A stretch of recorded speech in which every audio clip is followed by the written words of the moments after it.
Muchas gracias, señora presidenta. Señorías, bien, les he escuchado atentamente. Dejen por ello que, en fin, comience con algunas cuestiones generales que ustedes elevan a categoría en forma de cacofonía política y que merecen una respuesta precisa para ordenar el debate. Sobre la intervención tardía del Gobierno, ¿no? Se ha suscitado por parte de algunos grupos parlamentarios, ¿no? El actual Gobierno, hay que recordar las cosas tal y como son, se presentó el 12 de enero y los ministros tomaron posesión el lunes, es decir, el día siguiente, el 13 de enero. Pregunto, ¿saben ustedes cuántos días tardó en constituirse el Comité Permanente de Seguimiento del COVID-19? El día 13 de enero, el mismo día, se celebró su primera reunión. Y desde entonces ha mantenido reuniones de trabajo cada día e incluso 2 veces en un mismo día. El equipo del Ministerio de Sanidad reaccionó desde el primer momento, 50 días antes del primer fallecimiento en nuestro país, 2 meses antes de la declaración del estado de alarma. Pero la coordinación con las autoridades autonómicas también se activó. La primera reunión sobre el COVID-19 con participación de las comunidades autónomas se celebró el 24 de enero. Insisto, el Gobierno tomó posesión el 12 de enero. Y el Consejo Interterritorial, con presencia de los consejeros y consejeras de Sanidad de las distintas comunidades autónomas, se celebró el 5 de febrero, un mes antes de que hubiera un fallecido en nuestro país. Sobre la subestimación del peligro. Bien, qué duda cabe que si vivimos la presente situación es porque no hemos sido capaces de frenarla. Esto es evidente. Esto no se puede discutir. Pero ese es un juicio a posteriori, señorías. Y es una evidencia también que con lo que hoy sabemos todos hubiéramos actuado de distinta manera. Las autoridades chinas hubieran actuado de modo distinto, las autoridades francesas, las autoridades italianas, británicas, estadounidenses. Todos hubiéramos actuado de forma distinta. Pero se da la circunstancia de que cuando se actuó no sabíamos lo que sabemos hoy. Yo le invito, señorías, a aquellos que plantean esta cuestión, a que repasen las intervenciones de nuestros expertos sanitarios. Eran intervenciones públicas, señorías. Tomaré algún ejemplo. El 7 de marzo, el doctor Simón, y cito textualmente, advirtió acerca de las residencias de mayores. Y dijo lo siguiente, el 7 de marzo. Las opciones deben ser valoradas por las comunidades autónomas. Siempre es mejor sobreactuar que quedarse corto. Señorías, no es momento de reproches, pero todas las intervenciones de los expertos sanitarios son públicas. Y también son públicas las palabras de los responsables políticos, también los responsables políticos de las comunidades autónomas. Me gustaría volver por un instante a la cuestión sobre la intervención tardía. ¿Tardía en comparación con quién, señorías? ¿Tardía en comparación con quién? Hasta hoy, y desde las primeras noticias del nuevo virus, se han celebrado 6 sesiones plenarias en el Congreso, 5 en el Senado. Ha habido 3 sesiones de control en el Congreso y 2 en el Senado. ¿Cuántas iniciativas parlamentarias se han registrado en ese tiempo? Yo se lo digo, 0. Tardía, señorías, en comparación ¿con qué países? ¿Con qué otros países? ¿Con el Reino Unido? ¿Con Estados Unidos? ¿Con Francia? ¿Con Alemania? ¿Con Italia? ¿Con Polonia? ¿Con Canadá? Tomemos, señorías, hay que ser humildes. Tomemos, señorías. Señorías, por favor. Tomemos, señorías, respeto. Algunos criterios para saber exactamente cuándo se actuó por parte de los distintos gobiernos. España, se ha dicho aquí, lo he dicho yo y lo ha dicho también la portavoz del Grupo Parlamentario Socialista, España ha sido de los primeros países en actuar y lo ha hecho de manera contundente.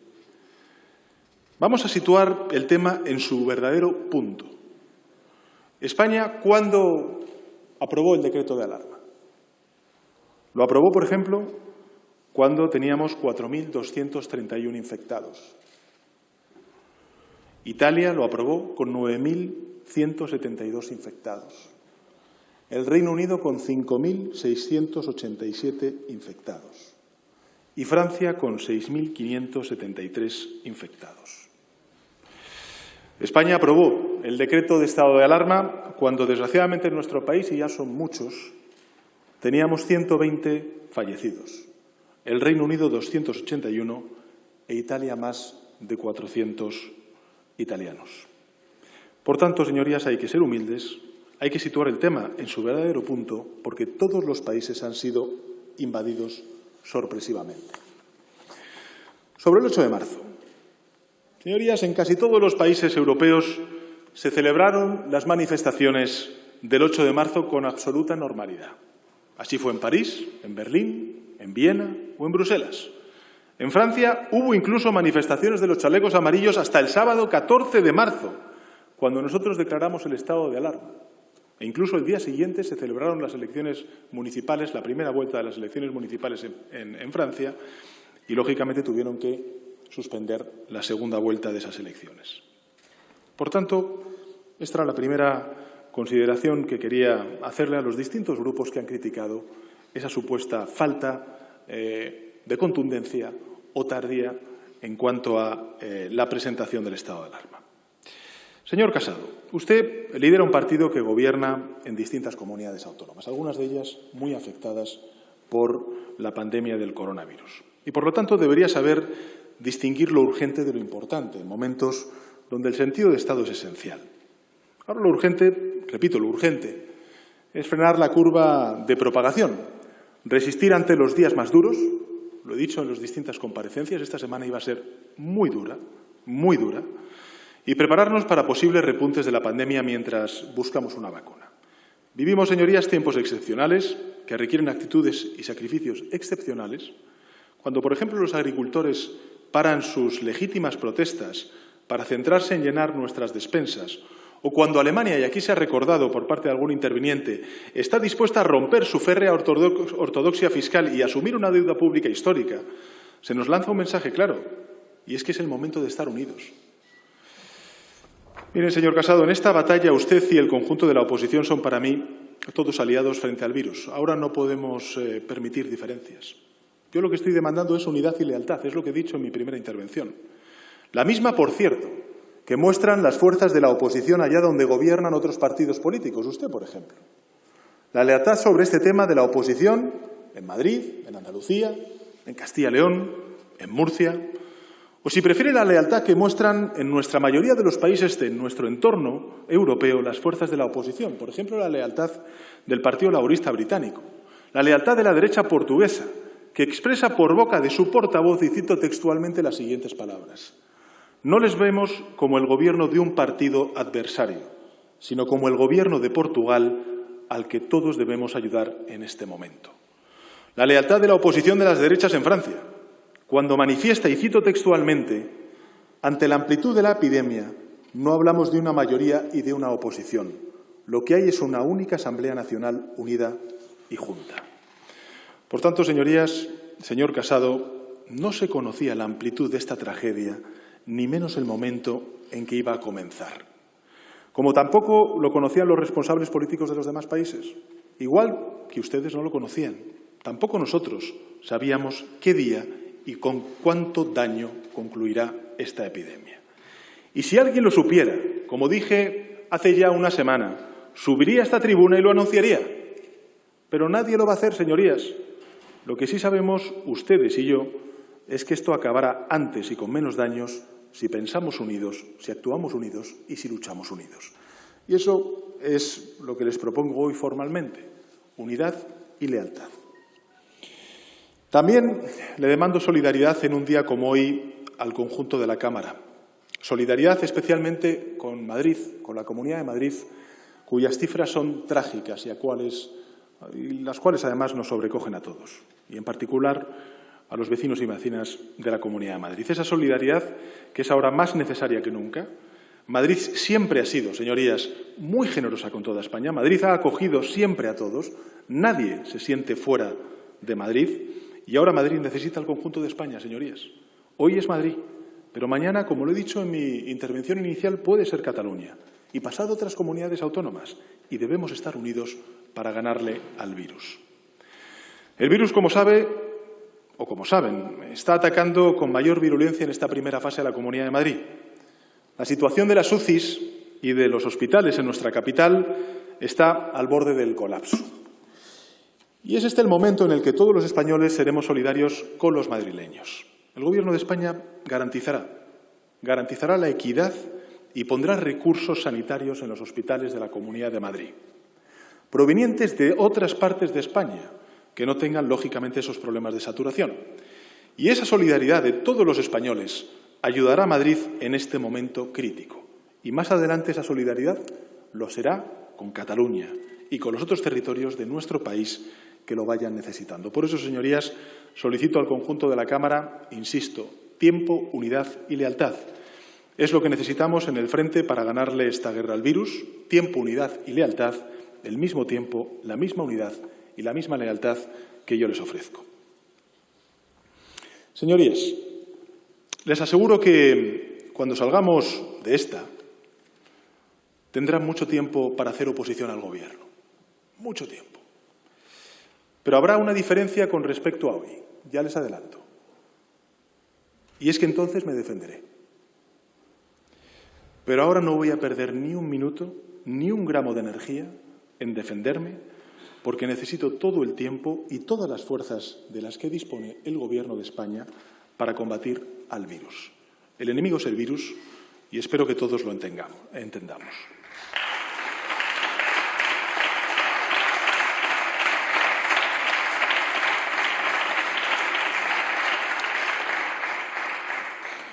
¿Desde cuándo supieron las distintas autoridades, o usted, señor Casado, que había que hacer acopio de mascarillas o de respiradores y de batas? ¿Desde que el 9 de enero supimos sobre la primera muerte del coronavirus en China? ¿Desde que el 30 de enero la Organización Mundial de la Salud declaró emergencia de salud global? ¿Lo supieron el 21 de febrero, el día que se produjo el primer muerto en Italia? ¿El 26 de febrero, cuando se produjo el primer contagio autóctono en España, es decir, de un ciudadano español que no había viajado fuera de nuestro país? Señorías, hasta el 13 de marzo, en que se declaró el estado de alarma en nuestro país, la capacidad de las consejerías de salud de todas las comunidades autónomas era plena. No lo olviden. Podían haberse provisto de todo cuando necesitaran. ¿Cuándo empezamos a escuchar quejas respecto del Ministerio de Sanidad por parte de la oposición porque no había material? A partir del 14 de marzo. Es decir, a partir de que el Gobierno de España declara el estado de alarma. Ese día muchos vieron claro lo que antes no habían visto. Se trata del virus, señorías, y no del modelo territorial.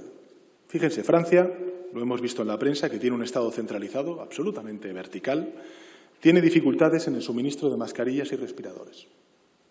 Estados Unidos, que es un Estado absolutamente descentralizado, semejante al que nosotros podemos tener, también tiene dificultades en el suministro. Hoy, señorías, se trata de combatir el virus, no de hacer un seminario teórico de derecho constitucional. Señora Abascal, no voy a polemizar con usted, pero quiero recordarle dos cosas que me parecen importantes. Su grupo, en fin, nunca ha defendido lo público, nunca. Todo lo contrario. Ustedes han defendido desde privatizar la seguridad social, han defendido privatizar la sanidad, el que no hubiera sanidad pública, y creo que todos los ciudadanos y ciudadanas son capaces de imaginar cómo estaríamos hoy si no hubiera sanidad pública. Y la otra cosa que quiero recordarles es que ustedes nunca han gestionado nada, nunca. Y este no es un reproche, es una constatación. Y desde la ausencia de responsabilidad pública es mucho más fácil caer en el pensamiento mágico del que antes hablaba su portavoz, ¿no? Creen que con chasquear los dedos pues se gobierna, pero le puedo garantizar, señora Abascal, que es un poco más complejo. Al señor Echenique, bueno, nuestros partidos son, yo creo que ejemplo de lo que estamos discutiendo hoy y todos los días, ¿no? Hace pocos meses estábamos debatiendo acerca de asuntos que hoy nos parecen menores. Hoy estamos juntos en el mismo Gobierno, estamos actuando hombro con hombro, lealmente, buscando, yo creo que es solamente lo más importante, ¿no? Y es vencer juntos al virus y no dejar a nadie atrás. Esa es una tarea de todos y le agradezco de corazón el apoyo de su grupo parlamentario y también de los miembros del Consejo de Ministros que pertenecen a Unidas Podemos. Ha habido algunos portavoces, el portavoz del BNG, la portavoz de Bildu, también, bueno, el señor Rufián no ha entrado en ello, pero bueno, ellos dos sí, el BNG y Bildu, sobre la figura jurídica que estamos usando, ¿no? Que está reconocida en la Constitución, como ustedes saben, que es el estado de alarma, que es un estado excepcional, extraordinario, fuera de la norma, ¿no? No es que limite derechos a los territorios, señorías, es que limita derechos a los ciudadanos, que entre otras cuestiones pues, no pueden salir libremente de sus casas. Y los derechos de los ciudadanos son los más inalienables. De modo que seamos muy mesurados a la hora de valorar la restricción de las competencias. Y lo dije, además, en la comparecencia en la que solicité, o expliqué, mejor dicho, el estado de alarma al conjunto de la Cámara. Ustedes saben que esto va a durar lo que dure la lucha contra el virus. Ni un día más, ni un día más. Y esto no atenta contra la diversidad, ni contra la pluralidad, ni contra los derechos estatutarios. Es un estado de alarma. Así que no lo olvidemos ni un segundo. No creo que a los ciudadanos y a las ciudadanas les preocupe mucho, en fin, que la desinfección del aeropuerto de Bilbao, del puerto de Barcelona o el aeropuerto de Barcelona lo haga el Ejército. Lo que les preocupa es que se desinfecte. Y esta es la cuestión, señorías, y de ahí también el amparo del estado de alarma.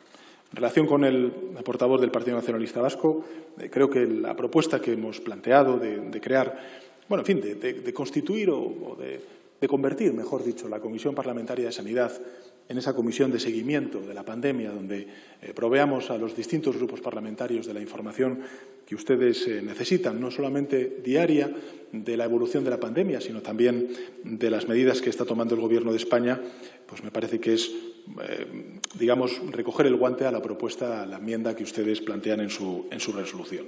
De hecho, también una de las propuestas que he hecho es que en esa comisión parlamentaria, mientras dure el estado de alarma, pues semanalmente el ministro de Sanidad comparecerá y les recuerdo que mañana precisamente comparece el ministro de Sanidad para explicar la pandemia. Ha habido algunos intervinientes que hablan del confinamiento, ¿no? Y de que tenemos que ser más duros y más estrictos en el confinamiento. El señor Rufián, el señor Errejón, el señor Baldoví también, la señora Izpurúa. Yo siempre lo he dicho, ¿no? Creo que tenemos que permanecer muy flexibles, muy atentos y de verdad que aprecio una voluntad constructiva en cuanto a su aproximación a esta cuestión. Pero puedo asegurarles que las autoridades sanitarias que gestionan esta crisis estudian con la máxima atención cada informe. Sugerencia, propuesta que nos llega por parte de los profesionales, de investigadores altamente cualificados. Y como ustedes saben, pues hay informes que, en fin, que tienen predicciones diferentes. En fin, las predicciones a largo plazo que se establecen son arriesgadas en algunos casos. Podrían resultar ciertas, no digo que no, pero también podrían conducir a importantes errores de cálculo. Como he repetido en varias ocasiones, y esto es realmente lo sustantivo en este lugar en el que nos encontramos, el Gobierno y su cadena de mando obedecen en todo momento a las instrucciones, como ha dicho la portavoz del Grupo Parlamentario Socialista, y los protocolos de la Organización Mundial de la Salud, que así lo ha reconocido, alabando, por cierto, la actuación del Gobierno de España. Creo que puedo decir que somos un país ejemplar en el cumplimiento de las recomendaciones. Podría trasladar algunos mensajes también o cifras sobre la evolución de la movilidad en nuestro país. Pero eso sí traslada algo es precisamente con elocuencia el parón, el frenazo económico que tenemos ahora mismo en nuestro país. El consumo energético de hogares o de servicios también yo creo que es lo suficientemente elocuente como para ser conscientes de que el parón y las consecuencias económicas que va a tener y que está teniendo ya en términos de destrucción de empleo, pero también de desaparición de empresas, es lo suficientemente elocuente como para ser conscientes de que tenemos que ser equilibrados, ponderados en las restricciones que nosotros planteemos al conjunto del país. No hay certidumbres absolutas, señorías, en esta materia. No las hay. Pero tampoco hay contradicciones. Y a mí esto es lo que me parece importante en cuanto a la definición de la acción del Gobierno. Existe un consenso amplísimo sobre la dirección en la que debemos caminar. Todos estamos de acuerdo en las líneas básicas, que es evitar la movilidad innecesaria, reducir la actividad económica que no sea esencial. Bien, ¿qué es esencial? ¿Qué no es esencial? Por lo tanto, no discutimos propuestas contrarias, sino los límites y el alcance de una misma medida. Como he dicho en mi intervención, debemos calcular con sumo cuidado los límites del confinamiento y la parálisis de nuestra actividad económica. Yo recuerdo que cuando presenté el Real Decreto del estado de alarma aquí, planteé que todas las acciones que había hecho el Gobierno de España se basaban en 3 criterios fundamentales que emanaban de las directrices de la Organización Mundial de la Salud. El primero tiene que ver con las medidas de confinamiento, de aislamiento. El segundo tiene que ver con las medidas de impacto socioeconómico que tienen esas medidas de confinamiento. Y, en tercer lugar, el respeto a los derechos humanos. Y en ese difícil equilibrio entre esas 3 ideas o guías que nos marca la Organización Mundial de la Salud, estamos trabajando desde el Gobierno de España. Por tanto, tal y como advierte la OMS, esto podría tener a su vez graves consecuencias. El confinamiento, graves consecuencias a corto plazo, también sanitarias, y efectos devastadores sobre la imprescindible fase de reconstrucción que pronto deberemos afrontar. Por tanto, no hagamos de esto una causa de fe, ni tampoco, señorías, un debate ideológico como se ha planteado por parte de algunos intervinientes desde esta tribuna. No caigamos en ese absurdo, es lo único que les pido. No forcemos a la ciudadanía a tomar partido en un debate que es técnico y es científico, y en el que los poderes públicos pues tomamos decisiones en función del consejo de los expertos. Y eso es lo que está haciendo el Gobierno de España. Hombre, en fin, en cuanto a los comentarios sobre el Ejército y las Fuerzas Armadas y algunas comparecencias que se han planteado por parte de algunos intervinientes, pues yo creo que vuelvo a decir lo que decía hace un momento, ¿no? Que se trata de movilizar a otro sector público, en este caso uno más, que tiene la formación, que tiene la capacidad, que tiene los medios necesarios para servir de ayuda a ciertos colectivos en ciertas situaciones de esta emergencia que estamos viviendo. Por tanto, se trata de sumar. El recurrir a las Fuerzas Armadas no se hace a costa de nada ni de nadie. No restan, simplemente suman. Es un instrumento más. ¿Por qué no vamos a poder contar con él? Pues las Fuerzas Armadas no reemplazan médicos, tampoco enfermeras, no sustituyen a otros cuerpos de seguridad, estatales, autonómicos, sino que los refuerzan y los complementan, señorías. Se limitan a ayudar allí donde pueden hacerlo, a liberar a otros servidores públicos de ciertas tareas para que puedan atender otras necesidades distintas. ¿Eso es malo? Yo creo que no. El cuidado y la protección de infraestructuras estratégicas hoy las están desempeñando el Ejército porque eso permite liberar, por ejemplo, a la Policía Nacional, a otras fuerzas y cuerpos de seguridad del Estado para hacer otro tipo de servicios, de trabajo que es, sin duda alguna, importante en este momento. ¿Es malo que habiliten hospitales de campaña allí donde pueden ser necesarios y que lo expliquen en los medios de comunicación y en las ruedas de prensa? Yo creo que no. ¿Que se encarguen de dar refugio y protección a personas sin hogar? Yo creo que tampoco, señorías. Y que lo expliquen ante los medios de comunicación para que se sepa también con absoluta transparencia informativa qué es lo que están haciendo. En fin, todos tenemos nuestras filias, nuestras fobias, más o menos racionales, pero lo mínimo que se puede esperar de nosotros, señorías, en una crisis como la presente, es que las mantengamos al margen y que no estorben. A la portavoz del Grupo Parlamentario Ciudadanos le agradezco de verdad su actitud de colaboración. Yo creo que es el camino. Ahora no hay administraciones de ningún color. Hay muchas administraciones públicas que luchan desde todos los territorios y desde todos los colores por el bien común, por la victoria frente al virus. Ustedes también son imprescindibles en esa lucha y quiero pedirle desde aquí, igual que le pido al señor Casado, señoría, que como representante de Ciudadanos les transmita a los dirigentes de su partido que esta guerra no la libramos en Twitter y que el enemigo no es el Gobierno de España. La libramos en los hospitales, en las calles vacías, en las residencias de ancianos y en los mercados de abastecimiento. Ahí es donde va a encontrar al Gobierno de España siempre. Ha habido otros portavoces, el señor Errejón, el señor Baldoví, que han hablado del confinamiento. Creo que he respondido al menos cuál es la aproximación que tiene el Gobierno de España, también el compromiso del Gobierno de España, que se ha suscitado en anteriores debates para la convalidación de distintos reales decretos, leyes, sobre el compromiso económico y social del Gobierno de España. Ha habido una cuestión que ha planteado el señor Baldoví en relación con las repatriaciones. Decirle que los datos que ha dado hoy precisamente la ministra de Asuntos Exteriores es que en estas fechas pues ya llevamos repatriados en torno a 11.000 españoles y españolas que estaban fuera de nuestro país. Esta semana está previsto al menos 5.000 repatriaciones más. Y también hemos acompañado, y yo creo que esto también es importante porque demuestra lo que representa nuestro país, hemos acompañado la salida de 200.000 turistas extranjeros que estaban en nuestro territorio.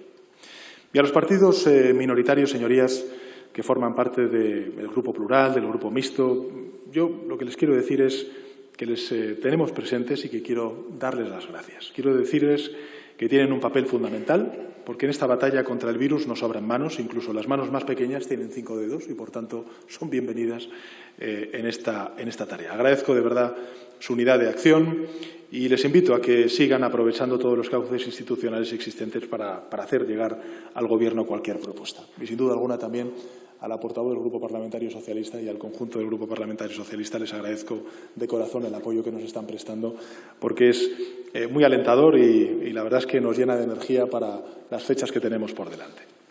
Además del Congreso de los Diputados, señorías, todos y todas saben que tenemos a disposición a los distintos gobiernos autonómicos, que estamos coordinándonos con ellos en las distintas conferencias de presidentes y también en los consejos interterritoriales coordinados por los distintos ministerios. Finalizo, presidenta, señorías, hilando con el principio de mi intervención la evidencia que nos demuestra que la vida puede ser comprendida y puede ser vivida.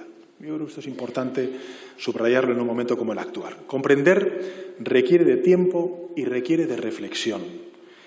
Y hay millones de españoles en nuestro país que reflexionan, que comprenden y que desean vivir su vida sin esperar ni un día más. Millones de personas desde sus casas nos están mirando y nos están juzgando y desean que actuemos unidos para que ellos y ellas no tengan que ver la vida pasar a través de sus ventanas.